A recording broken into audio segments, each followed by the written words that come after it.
Hello and welcome to another AutoTalk podcast. I'm your host, Richard Edwards. Don't forget, this podcast is available on YouTube if you're watching it there, or on podcast, you're listening to it there. But if you want to do either or, that's great. Just go over to either our AutoTalk YouTube channel or search AutoTalk New Zealand on your favorite podcast app. Now, I guess today, run one of the better known dealership groups today in the Wellington area, Brendan Foot Motors. I'd like to welcome into the room Matthew and Dave Foot, who act both as dealer principals for the group. So if I just bring them into the room. Thanks for joining us, Dave and Matt. Welcome. Good afternoon, Richard. Now, I guess the big question, or the first question is, where's Brendan? He's here. He's definitely here, moving around doing business. So, I mean, how does the leadership of the business work? I mean, your father is the founder, obviously, of the business, but you guys are there too. Is there a bit of a transition going on? I mean, how do you all work together? Yeah, we work together pretty well. We're quite fortunate. I quite often say we're 2.5 generations. Brendan obviously started the business, but Matthew's 15 years older than me. He's been involved in the business quite a lot longer than I have. So it's transitioned really. So Brendan's working his way out. I mean, he still likes to come in every day, and I think that's one of the great things about a family business is that Brendan still can come in if he wants to, and he chooses to. He loves being here. He comes in 4 to 5 days a week, and he enjoys the business still. So it's great that we can still have him here, and we appreciate what he still brings to the business actually. And Richard, it's a great progression for a person as well if they can move to a more statesman type leadership role. The staff appreciate it. It builds the culture, and it makes a better environment. Mm-hmm. So how does it work? I mean, do you each responsible for a site or a brand, or what's the division of labour like? Yeah, we look after. We have the relationships with the franchises dictate a little bit with dealer principal roles. So we look after different franchises, but the running of the business really is done in concert with each other and a leadership team. Because a lot of the processes and procedures across the business are shared, obviously. A lot of the resources shared. So we do a lot of stuff in concert. But the dealer principal roles do dictate a little bit how we deal with some of the day-to-day running of the business, e.g. with the franchises. Mm-hmm. Which brands are you each responsible for? Well, Richard, I'm responsible for Kia and Suzuki and previously Holden. And obviously share a role with David in his absence for those other brands that he deals with. Yeah, so I've had a long running association with Hyundai and more recently Mitsubishi and Haval GWM and also Isuzu. Great. Some exciting new brands there, which I'm sure we'll touch on later. Is it a great advantage to you guys as you grow and work in the business, having Brendan still there with all his years of history and experience? I mean, you guys are fairly experienced now yourself, I guess, but just having that collective experience together, is that a great benefit to the business? Yeah, Richard, the great thing about it is that we have generational customers as well. And so they're now bringing their children and their grandchildren. Next year will be our 50th anniversary of being in business. And so we've moved from being a small car dealership into a large multi-franchise business, with over 140 employees. And so there's several roles that Brendan takes, as I say, as a statesman type of role is important. He wanders through the business every day, and it shows people within our business that we have great succession. Mm-hmm. And how hard has that been to build? I mean, how long have you guys worked, and what kind of attention have you paid to developing that succession and developing that structure between yourselves? It's been a great journey. I mean, as I say, Matthew's been involved in the business longer than I. Brendan obviously started the business. Matthew came into the business, and there was a bit of a changing of the guard, really. Matthew assumed really the leadership of the business, and in more recent times I've come into it as Brendan's assumed that statesman's role. But it has worked quite well because of the I think we've all brought new ideas into the business and been able to retain the experience that Brendan and obviously now Matthew's had. I think has been really beneficial to the business. I mean, there's not too many things that have happened, COVID accepted, that Brendan probably hasn't seen in terms of business cycles, and now Matthew too. So they bring a lot of experience, and that's been hugely beneficial to our growth and the ability to keep growing and deal with challenges and so forth. And I think being able to bring in new blood into the business, new ideas, has also been hugely beneficial. So I think it's been extremely good for the business and enabled us to grow. Can you tell me a little bit about the business itself? I mean, obviously, as you said, it started as a small dealership years ago, but what is the Brendan Foot Motors group now made up of? You've got multiple dealers and multiple locations. So, Richard, we style our business as a destination mainly for car sales in the Hutt Valley, whereas our founding site here, and we've grown from there. And obviously, building the brands and the community has seen that as well. So, it works, and we have a hub and spoke type of a dealership arrangement where we have a central selling platform being in Lower Hutt, and then we have satellite service centres to enable customers to actually feel easy and free about getting their cars serviced and maintained outside here and not having to come to us. So it works very well. And so just what are those locations? You're out in Porirua, you're in the Lower Hutt? Hutt, Wellington and Lower Hutt, obviously. All those have been fairly big growth areas in recent years. I mean, a lot of development certainly out the Porirua valleys and around the edges of the Hutt. Has that been good for the business, being away from that central city location out in those growth areas in the suburbs? It's become a real advantage for us. Lower Hutt's become a real shopping destination for Wellingtonians, particularly for motor cars and particularly for weekend shopping. And it's enabled us to really branch out and put some deep roots down here. The workshops are all in the other population centres, so obviously Wellington City, Porirua has had a lot of growth. We have a small used car yard and a Zuzu out there as well, and Upper Hutt is solely a workshop. So, yeah, and to add to that, Lower Hutt is a very suburban, blue collar type of suburb, and whereas you're talking the metro of Wellington City is a business district, so in the weekend it's not occupied, so it's a different style of business as well. And then a lot of manufacturers, and for whatever reason, large businesses always perceive that they should shop at a main dealer. But that whole perception has changed, not just in New Zealand, but all around the world. We just can't afford the land and development in those major areas, which has pressure on it for intensive housing, etc. Mm-hmm. I mean, just on that, we've seen in recent years some movement out from that city centre of dealerships. I believe one of the major operators was ditching their central city location for a Lower Hutt location. Is that a trend you're seeing, and is that something that will change the face of the area, you think? Yeah, we believe it. We've thought that for a long time, that it just makes more sense being out of the central city for the main dealership activities.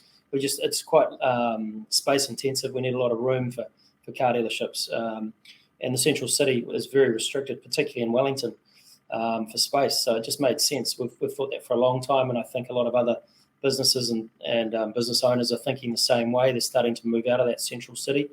As Matthew said before, a lot of them are selling land to developers and so forth who are building high-rises on it. So Lower Hutt, I think, is a bit of a competitive advantage for us. Mm-hmm. I guess you guys have already learnt the lessons in the area that those operations have to learn now. Yeah, sure. Yeah. And Richard, around branding is very important because it is confusing when you run a hub and spoke model. And so it's important to have a destination and somewhere where people can go to see all the wares that you've got for sale. Mm-hmm. How has the departure of the Holden brand, because the Brendan Foot name was attached to Holden for some time, how has that changed the business, and what have you had to do to take that hit? I mean, to move on from Holden? We'll probably both comment on this. It's been an interesting departure because Holden was very connected to our brand, and it did take several years to actually style our brand so people realised that we weren't just Holden, we actually sold many things and offered many different services. And we've had a great team of marketing people being able to do that. But I would say that transition started well in advance of Holden disappearing from our market. So we now style ourselves as Brendan Foot Supersite. And so it's as I say, a large destination of many brands and many things. So Holden, I guess, it was a family brand in New Zealand. So it's been dear and close to many people. Their grandfathers had one, their fathers had one, etc. So there's still been a lot of attachment to that. But saying that, we still have a large connection with that business around parts and service and back end, and obviously their continued support for those owners and cars in this area. So, but as a transition into the other brands, we have many more exciting brands and who offer different things and different levels of value, and we style our business around volume brands. Yeah, I would say I'd add to that probably the thing that surprised us has been the ease of transition. I'd be lying if we weren't concerned when we found out Holden was leaving the market. We certainly had our concerns and were considering about the implications on the business.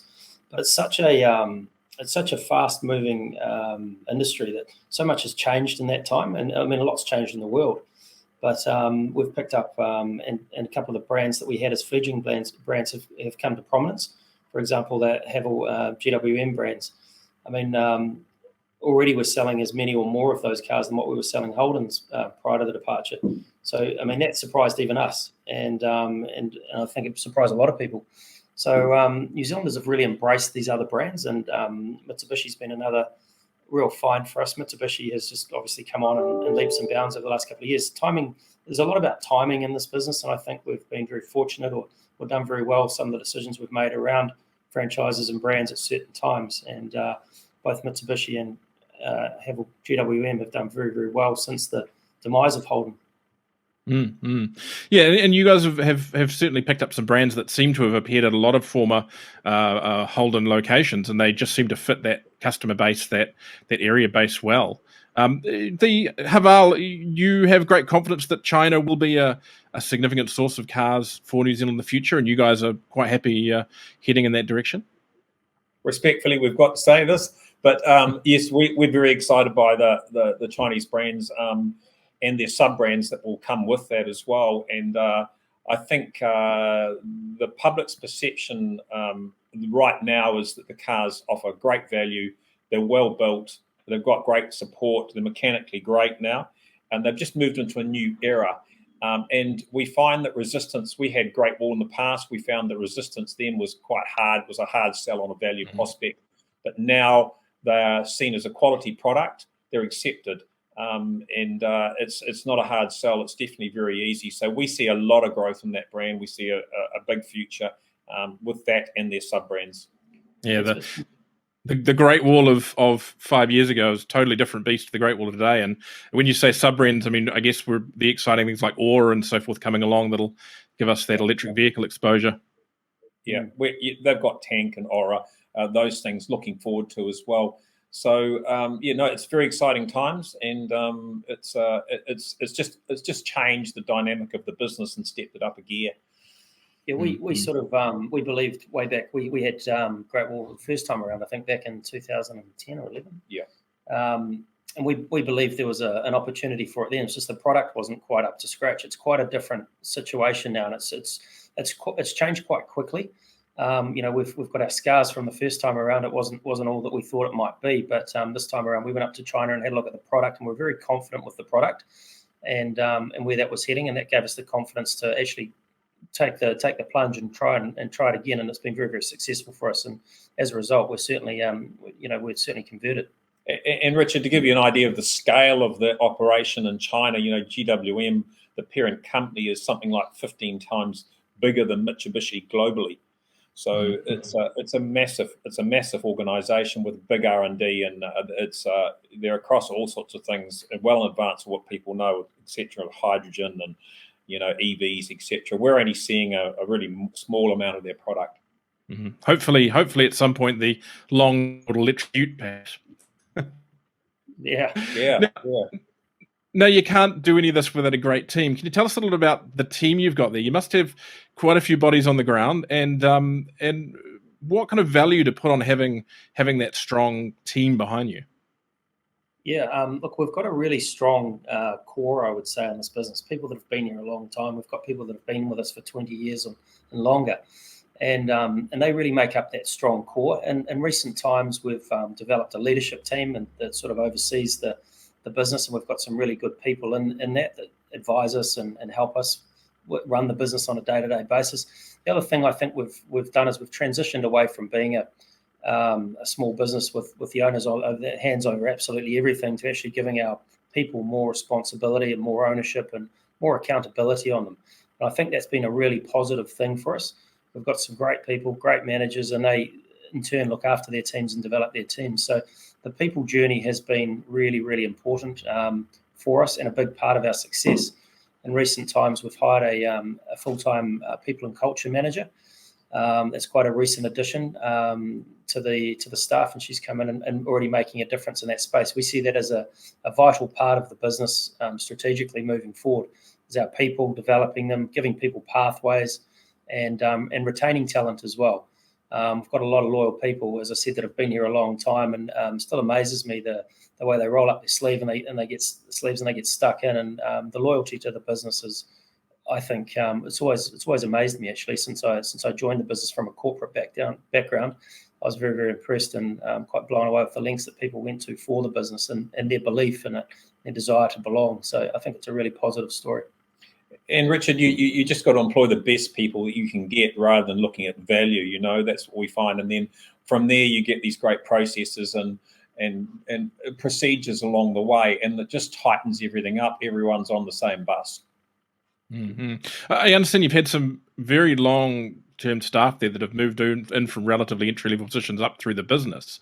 I mean, is that a key strategy of yours? I mean, does that mean that you have people in there that kind of understand things throughout the range of work there?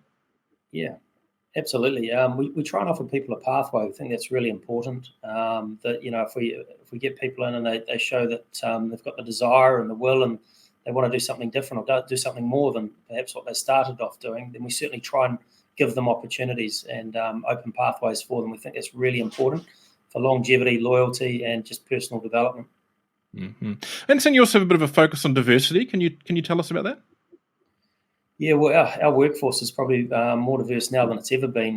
We've got a big population of visa holders, people, migrant workers, people that have come to New Zealand from other parts of the world. And probably like a lot of car businesses in New Zealand, that's become a really important part of our workforce, and it's certainly added a whole lot of diversity that we never would have had in this business or in this country probably 10 or 15 years ago. It's quite a different environment, and I think that's added a whole lot of different skills and viewpoints, and certainly diversity that we wouldn't have had.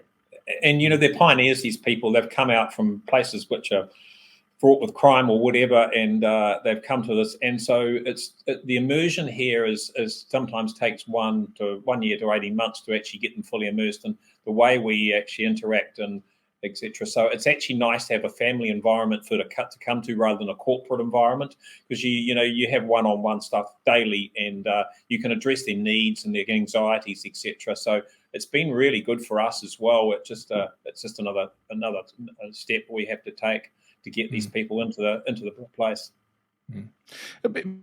Out in a community is pretty important for a dealership. Can you tell us about your involvement in various community organisations and projects?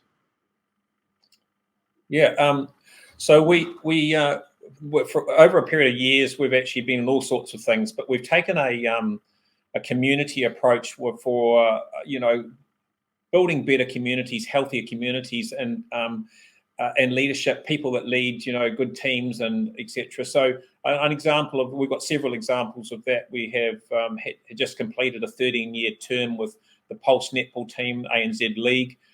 We're strong supporters from that, and we went in there with a commercial application, and then found that we're more involved with them actually building a community of netball people and being surrounded rather than the business aspect. So it's been a really strong branding thing for us, but really for us, the well-being of the community was more important. And it takes 3 or 4 years to build that, people to trust you, what you're about, rather than being in there commercially. So that's been exciting. And Wellington Bays round the Bays Fun Run has been another one we've been long-term with as well. We're the principal sponsor for that, and that's an exciting sponsorship. And we do arts and cultures around New Zealand Art Show, which David's heavily involved in, and that's been going for now 10 years, etc.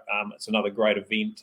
It supports artists, community, etc. So that's our stance on it. We keep it quite simple, and the staff enjoy it. The customers respect our viewpoint on it, and we're seen as passively branding, but it's a really nice approach.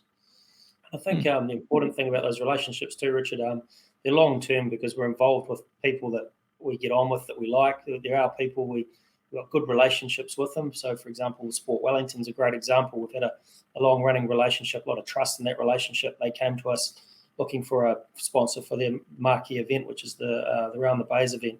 We took a bit of a plunge and got involved in the event from a naming rights sponsor perspective, and this will be our third. Next year will be our third year involved at that level. So it's quite a big commitment, but we see it as it is a great opportunity for branding, but also it's a good thing to have our brand tied to. And it's a relationship we value, and we just think it's a win-win thing. Mm-hmm. Now, I guess before we wrap up here, important to ask. I mean, we've just come through another round of lockdowns. Where you're in Wellington, so you're currently level 2. But how hard was level 4 and the step down from that for the business? And what did you guys have to kind of do to look after your staff during that period? Yeah, look, I think it was quite a different lockdown than last time. I think pretty much businesses throughout New Zealand were a little bit better prepared this time around. I know last time around it was, we did an awful lot of planning and an awful lot of considering, and there weren't a lot of certainties about what was on the other side. I mean, there were a lot of expectations. A lot of the information we were getting in the first lockdown was that the car market was going to be significantly smaller than it had been, and there was a lot of conjecture that it wasn't going to be a great place to be. But obviously that didn't eventuate, and so I think this time around people were a lot more confidence. Lockdowns are hard. There's no doubt about it. Certainly feel for these people in Auckland that have, had to go through such a long lockdown. But for us, it was 2 weeks. It wasn't as severe as perhaps it was last time, because we had confidence and we sort of knew what was going to be on the other side. We were a little bit more certain about what the world was and what we were dealing with. We try and keep it. We had regular discussions and meetings. We try and put yet again a bit of accountability on our managers to sort of keep in touch with their team. And it's difficult for a car business. A lot of our people can't work in a lockdown. The salespeople and the technicians. It's very difficult for them to stay engaged in the business. But we supported them as best we could, and I think overall we came out, and it's been yet again quite a positive thing for us on the other side of it. Business has been buoyant. There's a bit of pent-up demand, and people are getting stuck back in. But there's people are very enthusiastic to get back to work after a couple of weeks in lockdown. Mm. You speak about that pent-up demand. Is that a challenge, as it is? I know it is for some brands, but a challenge amongst your brand to keep customers engaged when you may not be able to deliver them their new vehicle for some time? Well, for example, the 2 weeks we lost in lockdown, we had over 2,500 hours to rebook through our workshops. So you can imagine that puts a lot of pressure on the after-sales people. So it was certainly a challenge, and we already had some longer lead times to get into the workshops than we preferred before going into lockdown. So it really has put a lot of pressure on the after-sales departments, particularly delivering cars, servicing cars, the whole thing. Yeah. I guess what I'm saying is around the sales expectation as well. We've had to change the style of the selling as well to obviously like many taking orders, etc., and forward advance, and making sure that we can actually physically get these cars. And then obviously you get a lockdown, and then you'll get a bunch of cars sitting outside the door when you open up. So it's the expectations of customers. They know the cars in the country, and of course they want it now. They've made the choice, and they've been sitting on front of their screen at home for some period of time, looking at the pretty pictures and obviously wanting. So it's a massive amount of pressure, as David said. And again, we've got to deliver there. And, at any one point we may have up to 400 orders in advance, so it's tricky. And it's not necessarily a situation that New Zealand buyers of mainstream brands are used to. They're used to having relatively short lead times for their vehicles, and keeping them engaged, I guess, is a challenging thing, certainly into the longer run stuff. Yeah, the other challenge, Richard, is just managing those expectations. People around deliveries. We've had a lot of issues around parts supplies and so forth. I think generally speaking, the public are pretty in tune with the issues that businesses, not only our industry, but businesses are facing in terms of delivery. And people come in, and generally speaking, people are pretty reasonable. And of course, some of the expectations change, and sometimes you've just got to do the best you can and sort of say, look, because they know it's completely out of our control more often than not. But my take on that is, generally speaking, people are pretty reasonable. Mm-hmm. Excellent. Well, look, thank you so much for joining us for a great chat there today, Dave and Matthew Hutt from Brendan Foot Motors in Lower Hutt, and look, if you enjoyed this podcast or this video, it is available as a story as well in the next AutoTalk magazine that's out in early October. Don't forget to like and subscribe this however you're watching it, and keep tuned for more great videos from AutoTalk. Thank you so much. Thanks, Richard.